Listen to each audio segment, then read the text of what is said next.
buenas noches. 21º programa de Democracia 3.0. Estoy casi seguro que ese es el número de emisión. Creo que es ese número. Estamos con Santiago Mantelli. Santiago, buenas noches.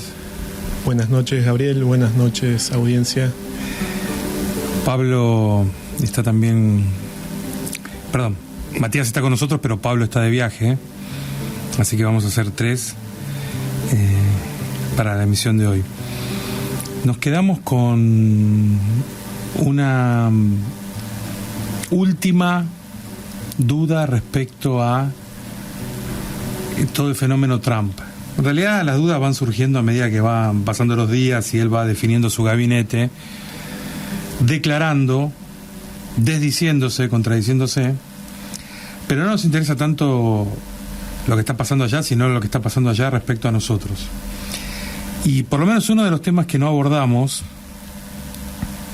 hasta ahora es el impacto que puede tener la decisión del presidente electo de contraer, entre comillas, su política exterior, de desinvolucrarse en materia de seguridad, de defensa, pero también comercialmente en un sentido, incluso repudiando el Acuerdo Transpacífico de Cooperación Económica, TPP en sus siglas en inglés, que efectivamente buscaba armar una zona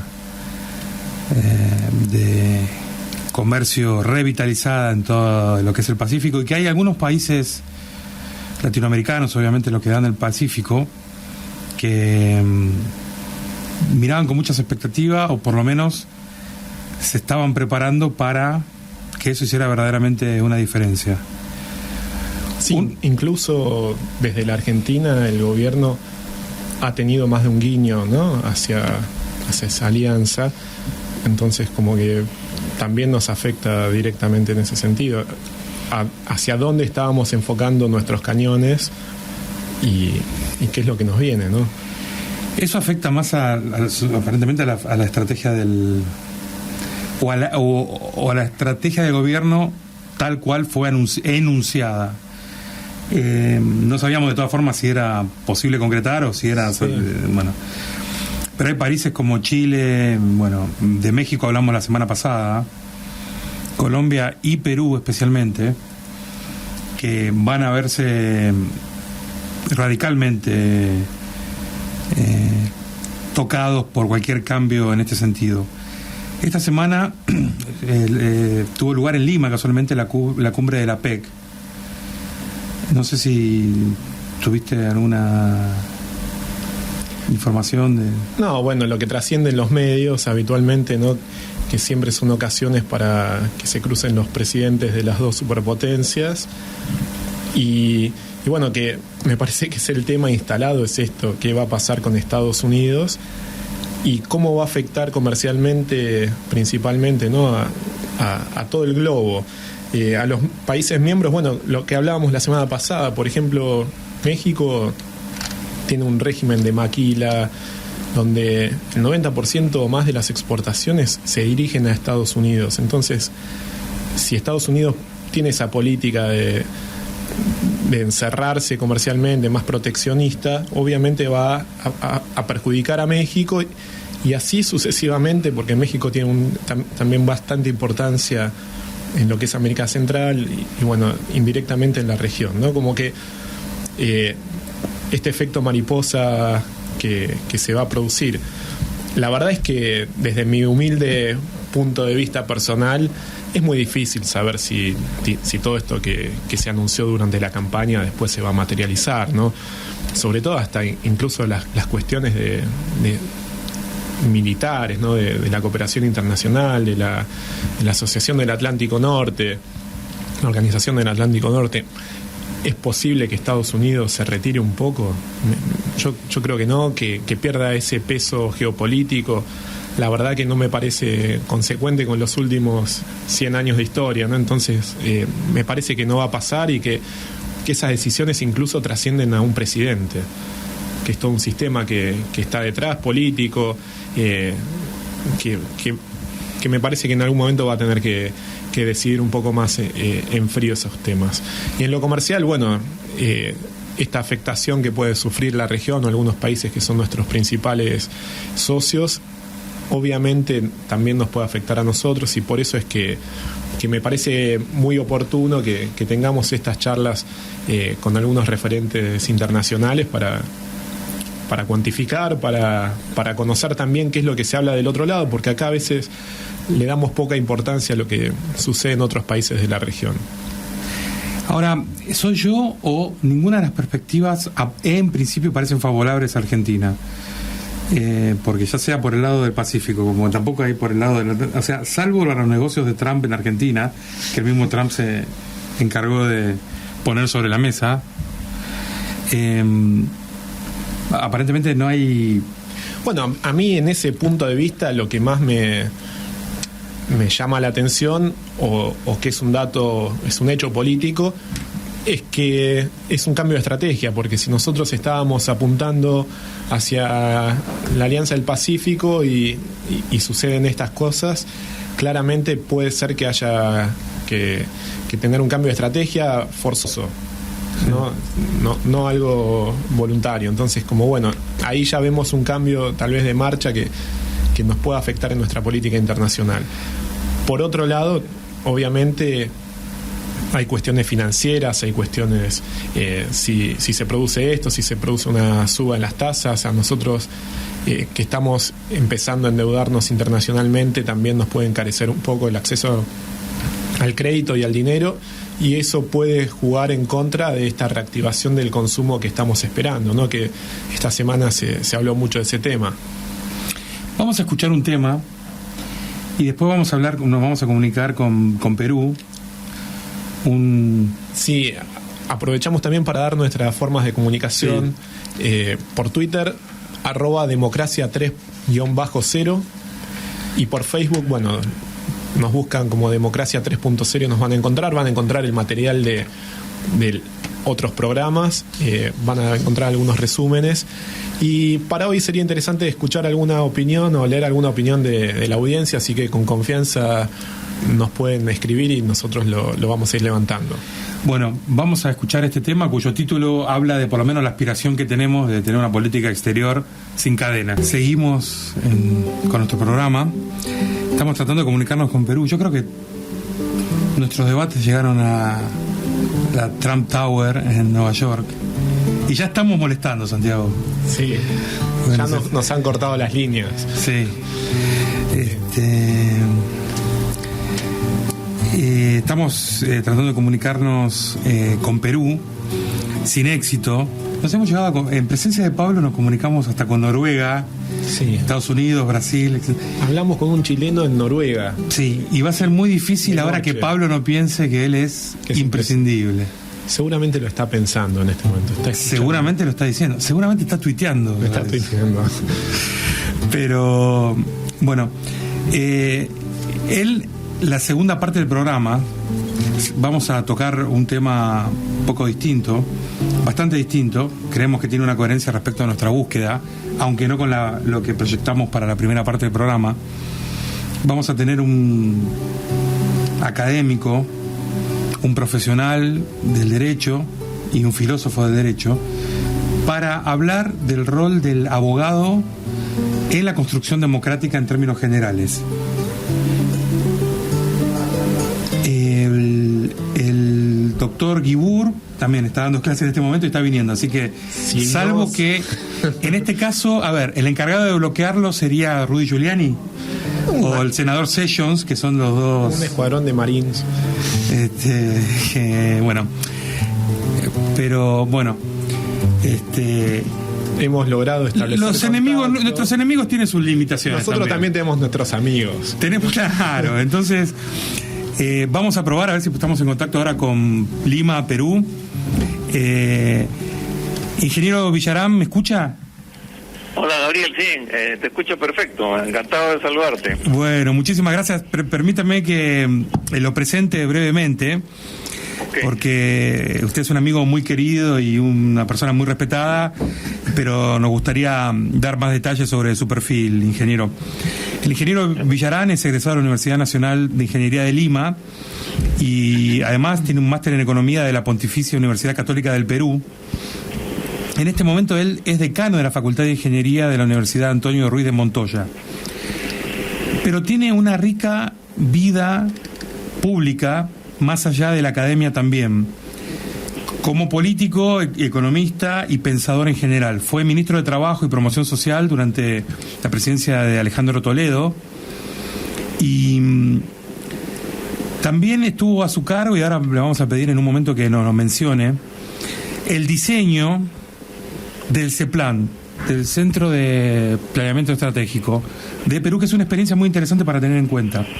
Ahora, más allá de eso, él es un apasionado, es un economista, y tal como los mejores economistas, no necesariamente de formación completa o exclusivamente económica.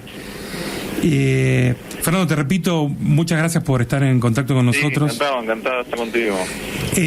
La idea sería, venimos dedicándole, por lo menos parcialmente, 2 de nuestros programas pasados al triunfo del Donald Trump en Estados Unidos y Correcto. Especialmente la influencia que este tiene o puede llegar a tener en nuestra región. La semana pasada, sin ir más lejos, hablamos con un politólogo y consultor mexicano y percibimos y notamos que acá nosotros de Argentina, más allá de que los análisis los conocemos y los seguimos, la preocupación de los hermanos mexicanos es verdaderamente real y tangible. Ahora, a Perú lo impacta de otra manera, pero lo impacta de todas formas. Y quería que detrás de la imagen de Perú encolumnemos a todos los países latinoamericanos que están sobre el Pacífico para ver cómo, y para tomar la punta del ovillo, los podría afectar la posición que está declarando el presidente electo Trump, que va a tomar respecto al acuerdo transpacífico. Sí, correcto. En realidad, yo creo que Trump significa un quiebre en muchos temas. Y para comenzar, fue una sorpresa para todo el mundo, incluyendo las encuestadoras. Prácticamente todas se equivocaron y no la vieron, y por lo tanto la gente se está recuperando de este shock. Digamos, lo que pensaban que tenían seguros algunos estados en el noreste de Estados Unidos, como Wisconsin, Pensilvania y Michigan, que toda la vida han votado por demócratas, sencillamente se le voltearon y votaron por Trump. Entonces, digamos, en Estados Unidos recién se están recuperando de la sorpresa, y de alguna manera también nos toca a nosotros hacer el análisis, digamos, de por qué ocurrió, y por lo menos una primera aproximación que tenemos nosotros es que, digamos, los trabajadores de Estados Unidos se han pronunciado, digamos, en contra de la ideología del libre comercio. Creo que eso es lo que está en cuestión. Esto ha sido herido de muerte con la elección de Trump, y bueno, él de alguna manera tiene que ser consecuente con no solamente con la prédica que él ha tenido, sino con el respaldo que ha tenido de trabajadores que se han sentido y de hecho han sido los perdedores, digamos, de la globalización. Entonces, no me viene como sorpresa que, digamos, su primer discurso ya como presidente electo, su primer punto ha sido decir: no vamos a suscribir el TPP, esta alianza transpacífica, que ha sido construida por 5 años en medio de mucho sigilo, digamos, y secretismo, principalmente por las grandes corporaciones norteamericanas, algunas, digamos, de otros países, y estados, pero que han seguido a las corporaciones.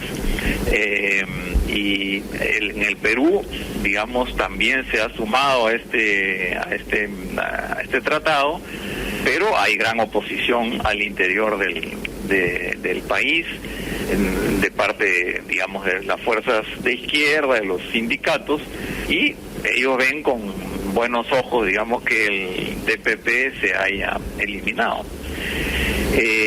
Bueno, esto es una primera idea.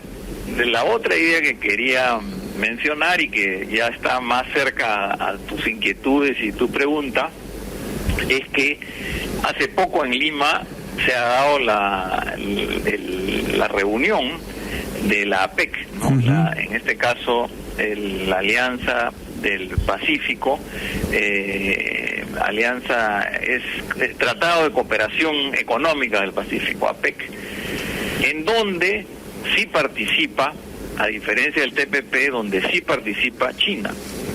Y han estado los 21 países de la APEC acá en Lima hasta hace pocos días, estuvieron 3 o 4 días, y la gran estrella, la gran figura de toda la reunión ha sido Xi Jinping, que es justamente el presidente de la China.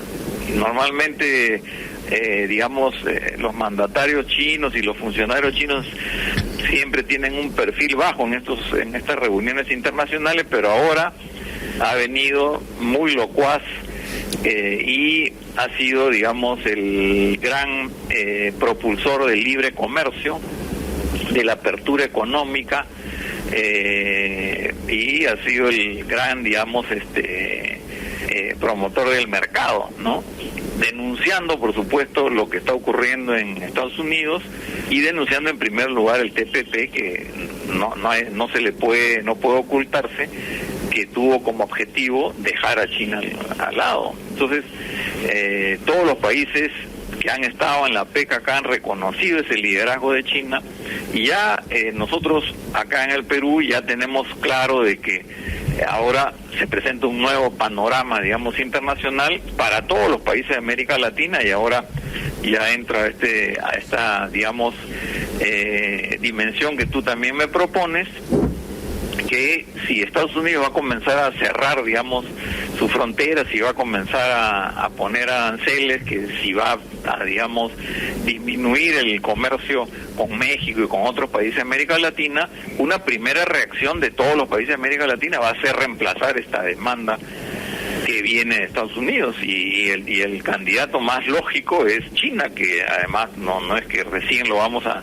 conocer o recién vamos a establecer relaciones, ya la tenemos. De hecho, el principal socio comercial hoy día del Perú no es Estados Unidos, sino es la China. Y lo que probablemente ocurra en otros países de América Latina es que también va a ir, digamos, incrementando su fuerza, su peso en el comercio internacional. Y ya para dejarte para la segunda pregunta, pero sí quisiera mencionar que el presidente electo en el Perú, Pedro Pablo Kuczynski, recientemente, ahora en julio recién ha tomado posesión del cargo, sí. Su primer viaje al exterior fue a China. Uh-huh. Esto fue un acto político, digamos, ¿no es cierto?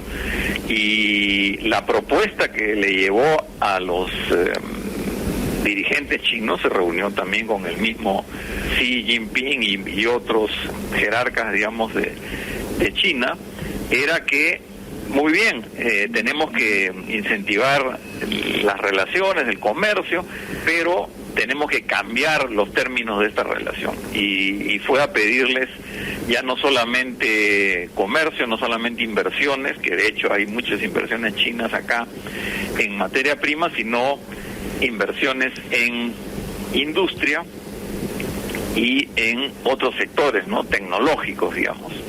Y bueno, él recibió una respuesta positiva. Los chinos obviamente no van a reaccionar inmediatamente, se toman su tiempo, pero está planteado sobre la agenda, en la agenda, digamos, bilateral, este cambio de las relaciones. Tema que obviamente también se debe plantear para los otros países de América Latina. Ingeniero Villarán, me gustaría volver sobre un elemento que usted mencionaba, que es la oposición de los sindicatos y de los sectores de izquierda de Perú al TPP, y usted decía festejaban la salida, porque es paradójico que también el argumento de Trump para salir del TPP sea la protección de las fuentes laborales norteamericanas en el marco, digamos, de una vuelta al proteccionismo. ¿Cómo se explica que de un un lado y del otro digamos de un lado y del otro del mostrador, el argumento para estar en contra del TPP sea el mismo? Sí, bueno, por eso yo creo que hay que profundizar un poco más en estas razones del triunfo de Trump, y la explicación obviamente no está en el proceso electoral actual, ni siquiera en años muy recientes, sino yo creo que hay que irse hasta el primer gobierno de Bill Clinton, 1992-93 me parece que subió, y Bill Clinton asumió plenamente el modelo neoliberal. Él fue el que, digamos, negoció y firmó el tratado de libre comercio con México y con Canadá, por un lado. Y por otro lado, fue el que empezó la desregulación del sector financiero en Estados Unidos, desregulación que luego generó la crisis financiera del 2008. Y a partir de ese gobierno, el gobierno de Bill Clinton, los demócratas, si bien no pierden las elecciones en esos estados, sí pierden la mayoría del Congreso. Entonces, este giro, digamos, de Clinton hacia un modelo neoliberal lo comienza a distanciar de los trabajadores más organizados, que han sido la base social tradicional del Partido Demócrata. Entonces, digamos, los sindicatos comienzan a tomar distancia, y ya en estas elecciones pasadas el propio Partido Demócrata tuvo una carta ganadora, que era el reenganche del partido con los sindicatos a través de la propuesta de Bernie Sanders, que, digamos, como sabemos, era un candidato que él se autodeclaraba socialista, era un candidato que estaba cerca de las reivindicaciones de los trabajadores, del pueblo, para mejorar las condiciones de vida de la clase media y de las personas con menos ingresos, y aumentar fuertemente los impuestos y la regulación a las corporaciones y a los ricos. Esta era la carta ganadora del Partido Demócrata. De hecho, las encuestas que se han hecho posteriormente indicaban que si se hubieran enfrentado Bernie Sanders con Trump, ganaba Bernie Sanders. Sin embargo, digamos, ahí entró, digamos, justamente lo que acabamos de mencionar, el compromiso de los dirigentes del Partido Demócrata con el modelo neoliberal, el modelo de libre mercado, y ya específicamente su alianza o su sometimiento a Wall Street y las principales corporaciones norteamericanas. No, y además está claro que si el TPP avanzó a los hombros de las corporaciones y con un nivel de discreción alto, por decirlo de alguna manera, es cierto que, bueno, eso, aunque no la justifique, que difícilmente sea el caso, eso despierta muchas sospechas. Percibimos un nivel muy inferior de ansiedad en Perú que en México, de acuerdo a la conversación que tuvimos la semana pasada y pero, ingeniero, no quería desaprovechar esta oportunidad de hablar con usted, pasando por arriba el caso del CEPLAN. Nosotros tomamos nuestro programa de radio como un ejercicio de búsqueda de qué elementos tenemos a nuestra disposición para construir una democracia para el tercer siglo argentino, una democracia mejor, que empodere más, que libere el genio creativo y las alas de todos los habitantes. Y ahí el caso de ese plan es interesante porque es un ejercicio de planeamiento, pero novedoso, por lo menos en el contexto latinoamericano. ¿Usted nos podría brevemente contar la experiencia de ella y, con toda honestidad, los resultados o el desarrollo de la iniciativa hasta este momento?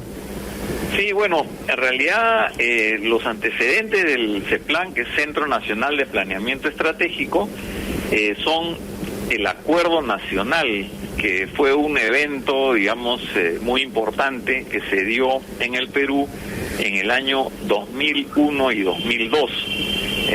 Como ustedes acordarán, en ese año se recupera la democracia, digamos, de el gobierno autoritario de Alberto Fujimori. Fueron 10 años de autoritarismo, en donde, digamos, se recortaron los derechos humanos, ¿no? Digamos, y los sindicatos perdieron toda su fuerza, se recortaron libertades, se intervino la prensa y se hipotecó al país, digamos, en un esquema, digamos, de neoliberal extremo, digamos, ¿no es cierto? Pero felizmente el pueblo peruano reaccionó, rechazó al gobierno, y el gobierno tuvo que adelantar, digamos, las elecciones, renunció por fax. Fujimori justamente estaba en una reunión de la PEC, me parece que en Brunei, desde ahí mandó un fax renunciando, ni siquiera dio la cara, y ya el pueblo estaba en las calles, y bueno, este pueblo, digamos, hace un gobierno de transición de Valentín Paniagua, y en las siguientes elecciones, en el 2001, elige a Alejandro Toledo. Yo tuve la suerte de acompañarlo. Y Toledo propuso como una fórmula de reconciliación nacional post gobierno autoritario el acuerdo nacional con todas las fuerzas políticas, los sindicatos, los empresarios, y fue un momento, digamos, de relanzamiento de la democracia. Uno de los puntos o de los acuerdos de este digamos, foro fue reconstituir el planeamiento en el país, ¿no? Porque efectivamente había sido una de las víctimas de Fujimori, y bueno, se nombró una comisión, me pidió que yo la presidiera, y bueno, estuve acompañado de una serie de funcionarios,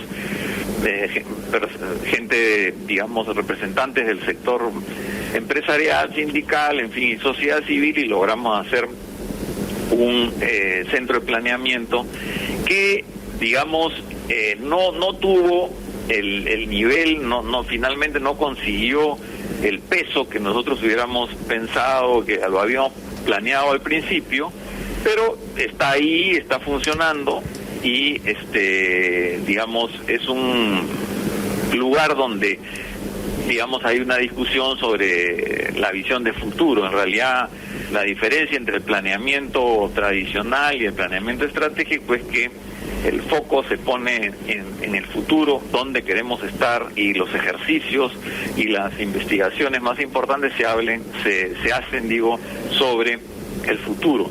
Y bueno, hay ya algunas propuestas, pero es verdad que no son aceptadas completamente por todos los actores en el Perú. De hecho, el actual gobierno, si bien ha representado un paso muy importante porque impedimos que saliera la hija de Alberto Fujimori, Keiko Fujimori, sí. Pedro Pablo Kuczynski le ganó por poco margen en las elecciones pasadas, pero digamos, este gobierno de Kuczynski todavía no ha puesto, digamos, el planeamiento como uno de los temas centrales, ¿no? Nosotros pensamos que hay que avanzar en esa dirección. Obviamente todavía hay tiempo para ello, recién está empezando el gobierno, pero podría ser, digamos, mejor o más interesante que utilice los trabajos y las propuestas que ya se han hecho en el seno del CEPLAN en el Perú. Ingeniero Villarán, le comento que hace un par de programas tuvimos al expresidente Eduardo Duhalde hablando precisamente de los estudios de futuro, de prospectiva, y una cosa que me llama la atención, recordando el caso de Duhalde, es que dos presidentes cuyos últimos mandatos, en el caso de Alan García, me refiero a Alan García y Alejandro Toledo, no fueron completamente repudiados, hayan sacado tan pocos votos en esta última elección, y las propuestas ya han sido volcadas tan a la derecha. Quiero decir, las democracias latinoamericanas no dejan de sorprendernos. Yo le pido volver a comunicarnos en el futuro, nos atrasamos un poco con la conexión, y le quería agradecer por estos minutos y tratar de sacarle el compromiso de comunicarnos de nuevamente en unas semanas. Encantado de poder comunicarnos de nuevo, y efectivamente hay muchísimos temas que podríamos tratar, como por ejemplo esta derechización, digamos, de de América Latina y que también se da en el Perú, pero justamente en las últimas elecciones ha salido una fuerza de izquierda interesante, que es el Frente Amplio, que es la segunda mayoría en el Congreso, y bueno, esto da esperanzas a que, digamos, a las futuras elecciones la izquierda pueda tener una mayor presencia, ¿no? Más allá del fenómeno particular de Brasil, el recientemente derrotado por escándalo ex alcalde de San Pablo hace poco dio una nota diciendo que en las próximas elecciones presidenciales la opción va a ser entre la derecha y la extrema derecha. O sea que están pasando cosas interesantes, por decirlo de alguna manera, y queremos seguir en nuestra búsqueda por una mejor democracia a pesar de las coyunturas. Ingeniero Villarán, muchísimas gracias por estos minutos. Gracias a ustedes. Hasta luego. Buenas noches. Bueno, seguimos con el programa sin corte. Sí. Y efectivamente nuestros enemigos fueron derrotados porque nuestro segundo invitado está en el estudio. Tenemos el placer de contar con la presencia del doctor Ricardo Guibur en nuestros estudios. El doctor Guibur es abogado y doctor en Derecho por la Universidad de Buenos Aires. Ha sido juez de la Cámara Nacional de Apelaciones del Trabajo. Es profesor titular emérito de la UBA y director del Departamento de Filosofía del Derecho también en la Universidad de Buenos Aires. Ha tenido otras responsabilidades que también son reconocimientos de pares. Entre ellas fue presidente de la Asociación Argentina de Derecho del Trabajo y de la Seguridad Social. También fue autoridad de otras asociaciones, pero también director de la Maestría de Filosofía del Derecho. Publicó 15 libros y más de 200 artículos sobre temas de derecho, trabajo, ética, filosofía, teoría de sistemas, y ganó el premio Conex en 1996 en la categoría Teoría General y Filosofía del Derecho. Esto no es ni el 40% de la biografía del doctor Guibur, pero tenemos que en un momento empezar la conversación con él. Doctor, profesor, muchas gracias por estar con nosotros. Gracias a ustedes, buenas noches. Buenas noches, y queríamos... A ver, mis compañeros acá me critican porque yo tiendo a hacer énfasis en lo que nosotros no somos. Por ejemplo, es un programa, es una indagación política, buscamos una visión institucional innovadora para una mejor democracia, pero no somos necesariamente politólogos. Ahora, tampoco somos abogados. Sin embargo, tenemos una par de ansiedades respecto al derecho y al ejercicio del derecho, que quizás va por otros carriles respecto a lo que generalmente se habla en los medios como la justicia. Y como usted tiene ese basamento filosófico tan amplio, queremos con nuestras limitaciones aprovechar su presencia. A ver, voy a tratar de formular... Claro que yo tampoco soy politólogo. Bueno, algo tendría que no ser, doctor. No, pero la pregunta es la siguiente. La práctica del derecho, el ejercicio del derecho, ¿es más reducido del que podría ser? Quiero decir, ¿el abogado se ve como un agente del derecho en un contexto limitado, pudiendo ser más de lo que es, pudiendo más ser un servidor público, más allá de tener un cargo o no? Digo el abogado, no un funcionario eventual.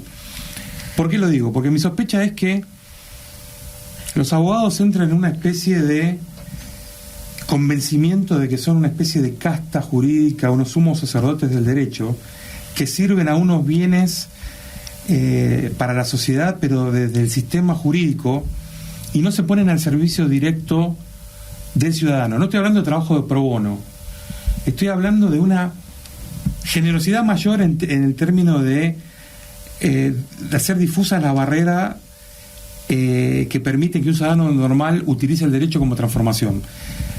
Una vez escuché una pregunta tan rebuscada y confusa de alguien que no esté en alguna... Bueno, habría algunas cosas que aclarar en ese sentido. Para empezar, el abogado es de hecho un servidor público, presta un servicio como profesional liberal a quien lo necesite, y está al servicio de sus clientes. Por intermedio de los abogados, los ciudadanos tienen acceso a la justicia. Mayor o menor acceso, eso depende de varios factores. Pero en algún sentido querría destacar que usted usó una palabra muy apropiada, habló de sacerdotes, y me gustaría desarrollar un poco esto, no en sentido precisamente positivo. Es que el derecho es una disciplina muy atrasada. Y no estoy hablando del contenido del derecho, no estoy hablando de su justicia, no. Estoy hablando de su tecnología interna, estoy hablando de su epistemología, de su filosofía, de su pensamiento. El derecho nació,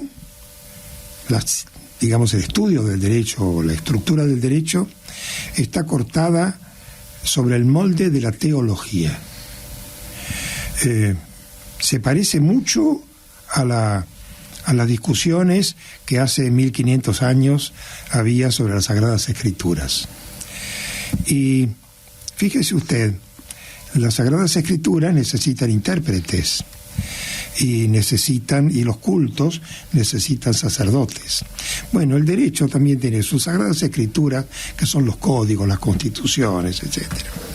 Tiene sus exégetas, que son los juristas, y tiene sus sacerdotes, que son por un lado los jueces y por otro lado los abogados. ¿Por qué pongo el énfasis en esta similitud? Sencillamente porque en el derecho las situaciones, las respuestas son tan aleatorias y tan dependientes de interpretaciones individuales como lo eran en la antigüedad las interpretaciones de la Biblia. Es decir, el derecho, en cierto modo, es lo que hacen de él sus sacerdotes. Y esto, que mucha gente festeja como una apertura a la eventual mayor justicia del derecho. Muchos doctores de la ley. Muchos doctores de la ley y muchas personas que no son doctores de la ley están contentísimos por esta circunstancia. Y yo sostengo, al contrario, que desde el punto de vista político seguramente hay un avance, pero desde el punto de vista técnico hay un retroceso brutal. ¿Pero por qué hay un avance político? Hay un avance político porque ahora todo depende de los derechos humanos y de los principios. Y los principios de los derechos humanos son grandes cosas. Son todos buenos. Un poco por definición son buenos. No conozco a nadie que esté en contra, por lo menos que lo diga. Pero el problema que hay es que estos derechos humanos y estos principios tan lindos están concebidos en palabras vagas que hay que interpretar. ¿Y quiénes lo van a interpretar? Los jueces, luego de haber sido influidos por las controversias de los abogados e informados por los razonamientos de los juristas. Pero en definitiva, esto representa una brutal transferencia de poder del legislador a los jueces. Esto no tendría nada de malo desde el punto de vista personal, porque conozco muchos jueces que son mucho más inteligentes que muchos legisladores. Pero, bueno, yo he sido del gremio, así que... Pero el problema es que los jueces son muchos y la legislatura, es decir, el cuerpo legislativo es uno solo. Entonces, cuando uno oye lo que dice el legislador, bueno o malo que sea, escucha una voz. Cuando uno escucha lo que dicen los jueces, escucha muchas voces divergentes. Y en este momento los jueces tienen un poder enorme que ellos nunca buscaron, sino que les ha sido literalmente tirado por la cabeza por la sociedad. ¿Pero que ya están naturalizando o no necesariamente? Poco a poco lo están naturalizando y es una mala cosa. Porque, de hecho, la ley, la Constitución, los tratados de derechos humanos, están ahora por encima de toda la pirámide jurídica. Esto quiere decir que la ley importa mucho menos que antes, porque si la ley contradice un derecho humano o un principio, debe ser dejada de lado. Y esto el juez debe hacerlo, se lo impone la ley, se lo impone la Constitución, y ni hablar del nuevo Código Civil y Comercial, del cual después de leer el título preliminar, ya no vale la pena seguir leyendo el resto del código, porque todo el resto del código está supeditado de tal manera a los principios y los derechos humanos del título preliminar que ya prácticamente son prescindibles las normas. Lo digo en términos un poco exagerados, desde luego, pero hay algo de cierto en esto, en el fondo. Es decir, estamos yendo hacia un sistema, estamos yendo hacia un estado de cosas en las que los ciudadanos sabemos cada vez menos cuál es el derecho que nos rige. ¿Por qué? Porque el derecho... poquito a eso me refería con mi pregunta embrollada. Sí, bueno, y con mucha razón. Cada vez sabemos menos qué derecho nos rige, porque cualquiera sea el texto de las leyes, por claro que sea, que a veces no lo es, siempre está por encima otra consideración que en definitiva reposa sobre la interpretación que un juez haga de palabras extremadamente vagas. Entonces, fíjese lo que pasa con estos principios. Hay un principio que todo el mundo acepta con gusto, el principio del respeto por la vida. ¿Quién va a negar este principio, este derecho humano fundamental? Bueno, algunos respetan la vida pidiendo la pena de muerte, otros respetan la vida suprimiendo la pena de muerte, unos respetan la vida prohibiendo el aborto, otros respetan la vida facilitando el aborto. Quiere decir, si uno puede respetar la vida en políticas tan opuestas, quiere decir que esto de respetar la vida vale poco semánticamente hablando. Todos queremos respetar la vida, pero ¿qué quiere decir respetar la vida? ¿Qué quiere decir asegurar la dignidad del ser humano? ¿Qué quiere decir asegurar los derechos superiores del niño? ¿Qué quiere decir garantizar la libertad? Todo esto requiere definiciones. Y en cuanto nos ponemos a definir con alguna precisión estos términos, nos peleamos todos, porque estamos todos en desacuerdo. Pero fingimos que estamos de acuerdo porque veneramos, como si fueran fetiches, las mismas palabras llenas de contenido emotivo favorable. Ahora, este estado de cosas que usted describe intensifica la judicialización de la política, digamos que es un elemento muy constitutivo de la discusión pública en Argentina. ¿Cuáles son las consecuencias políticas de eso en una sociedad? Y eso, le pregunto si a su vez, si eso le parece a usted que a su vez habilita la otra cara de la moneda, que es la politización de la justicia, y cuáles son los efectos hacia adentro de la justicia de esa politización. Sí, efectivamente, no hay más que ver lo que sucede para darse cuenta de que hay una excesiva judicialización de la política. Todo lo político a la larga va a parar a los jueces. No tendría que ser así. Los jueces tendrían que decidir los conflictos de acuerdo con la ley. Pero no, como están los principios encima, cualquier acción política que se adopte va a encontrar a alguien que diga esto se opone a tal derecho humano, y va a encontrar un juez que le admita un amparo que le diga que sí. Y no estoy hablando contra los amparos, por cierto. Bueno, la Corte Suprema en un momento habló también contra los amparos, bueno, ¿no? Lo que estoy diciendo es que hay una excesiva subjetivización del derecho, y por lo tanto cualquier propuesta política puede encontrar un apoyo judicial en alguna parte. Claro que al final la Corte Suprema va a decir la última palabra, y esto está muy bien, pero ¿cuánto va a tardar en darla? ¿Cuántos años de frustraciones y de gasto de energía y dinero va a llevar la espera de que la Corte se expida sobre un caso concreto? Este es el problema. Y este problema, como usted bien dijo, tiene la otra cara de la moneda, la politización de la justicia. Y esta politización de la justicia está en un estado desastroso. Fíjese usted que en 1994, con la nueva Constitución, se estableció el Consejo de la Magistratura, precisamente para evitar la excesiva politización de la justicia, donde los nombramientos de jueces eran: hola fulanito, ¿te acordás que éramos compañeros en la escuela secundaria? ¿No querés ser juez? Bueno, algo así, ¿no?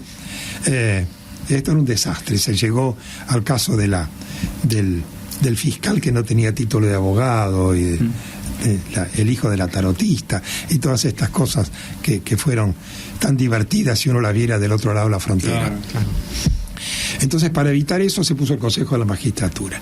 Y la Constitución dice: el Consejo, para evitar esto, tiene que tener una representación equilibrada de jueces elegidos por los jueces, abogados elegidos por los abogados y legisladores elegidos por los legisladores. Uno lee eso desde Marte y piensa, claro, 3, 3 y 3, digamos. No, nada de eso. Tantos senadores y tantos diputados.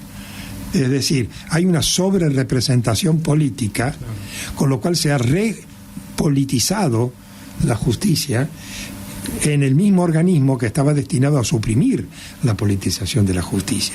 Y así es como estamos. Bueno, estamos hablando con el doctor Ricardo Guibourd, y yo en esto que veníamos charlando del rol del abogado, de la justicia, de la politización, yo tengo una consulta si además no hay un factor más que condiciona a la actuación del magistrado, que es la opinión pública. Sí. Hoy en día, más allá de la teoría del derecho, de la normativa, la jurisprudencia, también se está afectando, ¿no?, a través de los condicionantes de la opinión pública. Efectivamente. La opinión pública, mejor dicho, la opinión pública no, la opinión de los medios, ¿no? Bueno, es decir, claro, la insistencia de los medios en los casos judiciales, sin que importe si tienen razón los medios o no, tienen una incidencia muy grande en la justicia, sobre todo en la justicia penal, que es la que la gente mira en los noticiosos, ¿no? Yo provengo de otra rama de la justicia, que es la laboral, que era menos estentórea, pero la gente cuando piensa en el derecho piensa en el derecho penal, y esto es muy influido por las opiniones de los medios, tanto que los medios condenan y absuelven antes que los jueces, y los jueces después se ven condicionados. Esto en realidad es un mal, pero es un mal del que no tienen la culpa los medios. Los medios hacen su trabajo. Los periodistas buscan la noticia, hacen sus comentarios libremente y tienen que tener garantizado su derecho a hacer todo esto, con razón o con equivocación. El problema es que los jueces no deberían prestar atención a lo que dicen los medios para ser influidos por ellos, ni para demorar, ni para acelerar, ni para condenar, ni para absolver. Pero muchas veces son los mismos jueces los que le dan la información también a los medios. Sí. Bueno, esto también es un problema. Los jueces no deberían ser mediáticos. Yo no digo que un juez no pueda hablar con un medio. Lo que digo es que no pueden estar todos los días con Mirta Legrand. Doctor, porque usted planteó tenemos 30 segundos y usted planteó una serie de circunstancias y de problemas que la ciudadanía percibe o por lo menos sufre. Ahora, entonces no le vamos a pedir en este corto tiempo que plantee las soluciones. Sí le pedimos el compromiso de volver en otro momento en otro programa antes de fin de año si fuera posible. Cómo no, con mucho gusto. Pero en unos segundos, ¿usted es una rara avis al hacer estas reflexiones? ¿Las hace porque tiene ese trasfondo filosófico? ¿O es una corriente, es un movimiento intelectual, o hasta yo diría espiritual, que se va difundiendo entre los colegas? ¿La gente se está dando cuenta que acá hay mucho por cambiar? Temo darle una respuesta pesimista. Temo que sí, soy una rara avis. Hay otras avis también raras, pero minoritarias. Creo que hay mucho por hacer para que la gente en general tome conciencia del problema en que estamos, del problema técnico. A la gente no le interesa los problemas técnicos, le interesan los problemas de fondo. Y los problemas de fondo no se van a resolver nunca si no tenemos una técnica adecuada. Doctor Guibourd, muchas gracias por haber venido a nuestros estudios. Lo comprometemos antes de fin de año, queremos seguir la conversación. Y con mucho si gusto, usted nos permite, nos gustaría sumar a otro colega para que haya un intercambio entre ustedes y nosotros podamos Será un gran placer de mi parte. Buenas noches a todos, hasta la semana que viene. Buenas noches. Buenas noches.